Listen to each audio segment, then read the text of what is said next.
तो स्टूडेंट जैसे कि आप लोग जानते हैं जनवरी मंथ में 4 एग्जाम होने वाले। इन चारों एग्जाम्स की प्लानिंग करना बहुत ज़्यादा जरूरी है अगर आप चाहते हैं कि आपका एग्जाम पहली ही अटेम्प्ट में क्लियर हो जाए। तो इस वीडियो में मैं आपको प्लान भी बताऊंगा कि आप ये चारों के चारों मॉड्यूल को प्लान कैसे कर सकते हैं। उसके साथ साथ चारों एग्जाम्स की प्रेडिक्शन की बात करेंगे और जैसे कि आपको पता है कि नए क्यू कार्ड आते हैं जो कि ऑलरेडी ऐड होना स्टार्ट हो चुके हैं दिसंबर मंथ में ही। उसके साथ साथ जो आइल्स के एग्जाम होने वाले हैं, कौन सी डेट बेस्ट रहेगी, कौन सी डिफिकल्ट रहेगी। और एक और बड़ी इंटरेस्टिंग चीज मैं आपको बताऊंगा स्टूडेंट्स, इस मंथ में इंडिया में टोटल 3 एग्जाम हैं और अगर हम कनाडा की बात करें तो कनाडा में आपको एक डेट एक्स्ट्रा मिलने जा रही है। तो मैं बताना चाहूंगा स्टूडेंट्स, इस वीडियो में हम पेपर बेस, सीडी आइल्स, यूकेवीआई आइल्स के बारे में बात करेंगे और ग्लोबली बात करेंगे। मतलब ये वाली जो प्रेडिक्शन रहेगी सारी कंट्रीज में एप्लीकेबल रहेगी। तो सबसे पहले हम डेट्स की बात कर लेते हैं स्टूडेंट्स, आप लोग स्क्रीन के ऊपर चेक कर सकते हैं। इंडिया की अगर मैं बात करूं तो इसमें से 4, 16 और 25 ये 3 डेट्स हैं आइल्स की। इसमें 4 और 16 को जो एग्जाम होने वाला है वो एकेडमिक और जीटी का कंबाइंड एग्जाम है और जो एग्जाम 25 जनवरी को होने वाला है वो ओनली एकेडमिक वाला एग्जाम है। लेकिन इसके साथ साथ अगर मैं बात करूं, जैसे कि मैंने वीडियो की स्टार्टिंग में बताया कि ये जो 11 जनवरी वाला एग्जाम है ये इंडिया में नहीं है लेकिन कनाडा में है और ये वाला एग्जाम एकेडमिक और जीटी का कंबाइंड एग्जाम। तो मतलब कनाडा वाले जो स्टूडेंट हैं वो 11 वाला एग्जाम भी बुक कर सकते हैं, 16 वाला भी कर सकते हैं। आप लोग थोड़ा स्क्रीन के ऊपर भी देख सकते हैं, ये सारी जो डेट्स आपको दिखाई दे रही हैं ये मैं आपको कनाडा की डेट्स दिखा रहा हूँ। तो सारे के बारे में डिटेल में बात करेंगे। सबसे पहले हम शुरुआत करते हैं लिसनिंग मॉड्यूल कैसा रह सकता है। ये जो चारों के चारों एग्जाम होने वाले हैं चाहे किसी भी कंट्री में है, इंडिया में, कनाडा में, ऑस्ट्रेलिया में, कहीं पर भी होने वाले हैं, तो आपको बिल्कुल भी आइल्स की लिसनिंग की टेंशन नहीं लेनी है क्योंकि लिसनिंग बिल्कुल इजी टू मॉडरेट लेवल आपको देखने को मिलेगा, बिल्कुल स्टैंडर्ड लेवल आएगा। सेक्शन 1 में आपको 2 वर्ड्स वाली ब्लैंक्स के साथ नंबर वाला कॉम्बिनेशन देखने को मिल सकता है। मैप वगैरह की पॉसिबिलिटी काफी ज्यादा हायर रहेगी और double multiple choice second section में। थर्ड वाला लॉन्ग मल्टीपल चॉइस और डबल मल्टीपल चॉइस आपको फ्लुएंट में थोड़ा सा स्पीकर बोलेगा, उसका ध्यान से आपको प्रैक्टिस कर लेना। लास्ट वाला 1 वर्ड वाला रहने वाला है और उसकी स्पीड आपको 1.15 के ऊपर प्रैक्टिस करनी है थर्ड और फोर्थ सेक्शन की खास तौर पर, क्योंकि ये वाले सेक्शन थोड़े से फास्ट हो सकते हैं। बाकी आपको लिसनिंग की कोई टेंशन नहीं है। जब आप हमसे प्रेडिक्शन बाय करेंगे तो हम आपको कुछ लिसनिंग्स प्रोवाइड करेंगे जिसमें से लिसनिंग के बहुत सारे सेक्शंस रिपीट होते हैं। आप लोग स्क्रीन के ऊपर चेक कर सकते हैं, बहुत बड़ी हमारे लिसनिंग के सेक्शन रिपीट होते हैं। कनाडा में भी होते हैं, इंडिया में भी होते हैं, ऑस्ट्रेलिया में भी होते हैं। और इसके साथ साथ आपको मैप की बिल्कुल भी टेंशन लेने की जरूरत नहीं है क्योंकि जो हमारा क्रैश कोर्स रहता है उसमें हमने मैप को इतने अच्छे, इतने इजी तरीके से एक्सप्लेन किया है कि आपको मैप से डर लगना ही बंद हो जाएगा। तो अगर आपको क्रैश कोर्स या फिर प्रेडिक्शन वगैरह चाहिए तो आपको नंबर स्क्रीन के ऊपर दिख रहा है, आप हमारे साथ कांटेक्ट कर सकते हैं। अब हम बात करते हैं रीडिंग की। तो रीडिंग की अगर मैं बात करूं स्टूडेंट तो मैं ये 3 एग्जाम जो आपको स्क्रीन के ऊपर दिख रहे हैं 4 को, 16 को और 25 को,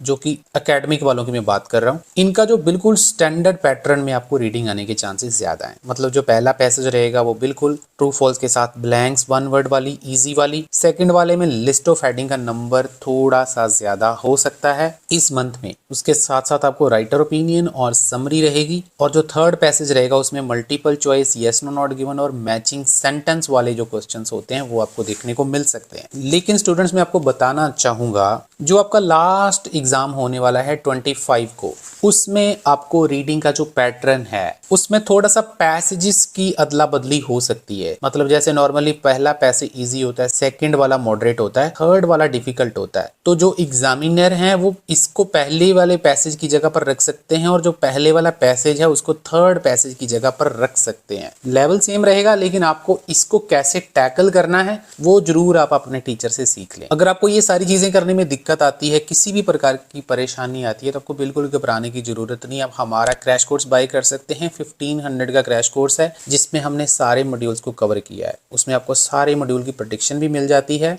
और मैं बताना चाहूंगा बहुत ज्यादा हायर चांसेस होते हैं कि जो हम आपको प्रेडिक्शन प्रोवाइड करते हैं उसमें से पैसेजेस बहुत बड़ी रिपीट होते हैं। तो लिमिटेड से पैसेजेस हम आपको देते हैं, उसमें से बहुत बड़ी जो है वो एग्जाम रिपीट होता है। आप लोग स्क्रीन के ऊपर भी देख पा रहे होंगे कितनी बड़ी पिछले 3 से 4 मंथ में हमारे जो पैसेजेस हैं वो रिपीट हो। तो अगर आपको चाहिए तो आप हमारे साथ कांटेक्ट कर सकते हैं, जिसके रिजल्ट भी आप लोग स्क्रीन के ऊपर देख पा रहे होंगे। हमारे रिजल्ट्स भी बहुत ज़्यादा अमेजिंग है। ऑनलाइन क्लासेस अगर आपको चाहिए वो भी आपको मिल जाएंगे। आगे बढ़ने से पहले स्टूडेंट आप लोगों को छोटी सी रिक्वेस्ट है, इस वीडियो को लाइक कर दें, चैनल को सब्सक्राइब कर लें और शेयर कर दें ताकि आने वाले टाइम में आपको जो है अपडेट्स वगैरह मिलते रहें। अब हम बात करते हैं राइटिंग मॉड्यूल की। ये जो 3 एग्जाम होने वाले हैं इसमें राइटिंग का लेवल कैसा रह सकता है एकेडमिक वालों का। टास्क 1 में आपको लाइन चार्ट आने के चांसेस काफी ज्यादा रहेंगे, क्योंकि लाइन चार्ट जब भी आता है वो ट्रेंड वाला चार्ट होता है। उसके साथ साथ बार और टेबल के चांसेस जो कि कंपैरेटिव फॉर्म में हो सकते हैं वो चांसेस रहेंगे। तो जो पहला एग्जाम होने वाला है उसमें आपको मैप या डायग्राम आ सकता है, तो इसकी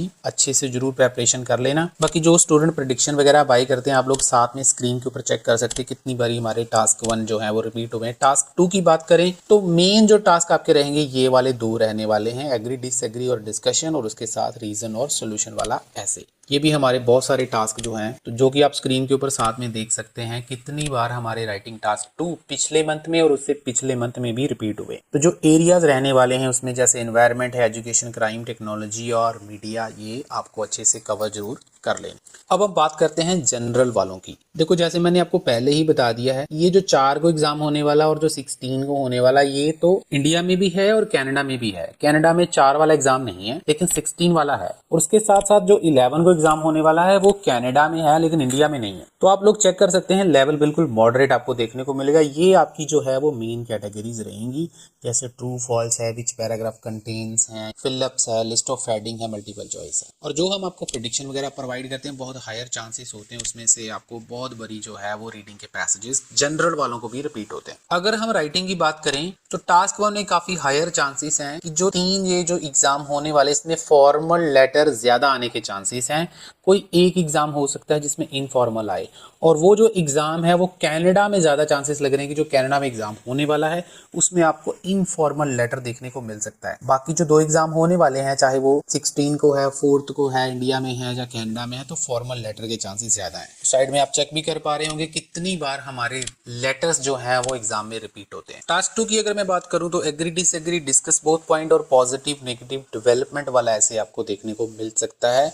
और आपके जो एरियाज रहेंगे जैसे एजुकेशन, पेरेंट्स, चिल्ड्रन रिलेशनशिप और सोशल इश्यूज, इसके ऊपर आपको ज्यादा टास्क आते हैं। आप लोग स्क्रीन के ऊपर चेक कर पा रहे होंगे कनाडा में और इंडिया में हमारे कितनी बार टास्क जो है वो रिपीट हुए हैं, पिछले मंथ में भी और उससे पिछले मंथ में। बाकी जो स्टूडेंट कनाडा में बैठे हुए हैं उनके लिए हमारा क्रैश कोर्स जो है वो बहुत ही अच्छे तरीके से हमने डिजाइन किया हुआ है। आप लोग इसके रिजल्ट स्क्रीन के ऊपर चेक कर पा रहे होंगे। ये 1500 का कोर्स है, जिसका फायदा ये रहता है कि अगर आपके पास प्रेपरेशन करने के लिए टाइम नहीं है, जैसे कनाडा में शेड्यूल काफी बिजी होता है, तो आप हमारा ये क्रैश कोर्स ले सकते हैं। 8 घंटे की वीडियोस मिलेंगी, उसके साथ साथ आपको ये सारा मटेरियल मिल जाएगा जहां से एग्जाम मोस्टली रिपीट होता है। तो अगर आपको चाहिए तो आपको नंबर स्क्रीन के ऊपर दिख रहा है, आप हमारे साथ कांटेक्ट कर सकते हैं। ऑनलाइन क्लासेस के लिए भी आप हमारे साथ कांटेक्ट कर सकते हैं। तो अगर आप इंडिया में एग्जाम दे रहे हैं तो आप 4 और 16 दोनों में से कोई भी एग्जाम दे सकते हैं। दोनों ही बेस्ट डेट्स हैं। 25 वाला भी दे सकते हैं लेकिन उसमें थोड़ा सा पैसेजेस का चक्कर हो सकता है, एग्जाम ईजी ही रहेगा। इसके साथ साथ अगर मैं CDIELTS वालों की बात करूं तो CDIELTS वालों के लिए सारे ही एग्जाम अच्छे होते हैं। हमारी प्रेडिक्शन उसमें भी काम करती है, तो आप कोई भी एग्जाम डेट बुक कर सकते हैं, क्योंकि इन्विजिलेटर जो होते हैं ऑन द स्पॉट आपको एग्जाम जो है वो डाल कर देते हैं। बाकी जो हमारी प्रेडिक्शन है उसमें से बहुत बड़ी CDIELTS में भी हमारे टास्क जो है रिपीट होते हैं। लास्ट में स्टूडेंट मैं क्यू कार्ड की बात करना चाहूंगा। देखो इसमें काफी सारे Q card already add up हो चुके हैं। जो भी चेंजेस होने हैं वो धीरे धीरे ऐड अप हो रहे हैं, कुछ क्यू कार्ड एलिमिनेट भी हो रहे हैं। तो आपको बिल्कुल भी घबराने की जरूरत नहीं है, क्योंकि जितने भी क्यू कार्ड चेंज हो रहे हैं with sample answer, with part 3 और नए वाले पार्ट 1 के क्वेश्चन, सारे के सारे आपको ये जो है क्रैश कोर्स में मिल जाएंगे और प्रेडिक्शन में भी मिल जाएंगे। तो जैसे कि आप देख पा रहे होंगे स्क्रीन के ऊपर, ये जितने भी नए पार्ट 1 के या क्यू कार्ड जितने भी ऐड अप हुए हैं सारे आपको मिल जाएंगे। वीडियो को ज्यादा से ज्यादा शेयर कर देना, लाइक कर देना और चैनल को सब्सक्राइब कर लेना। आने वाले टाइम में जितने भी चेंजेस आने वाले क्यू कार्ड वगैरह में सारे अपडेट्स आपको टाइमली मिलते रहेंगे। Thank you very much.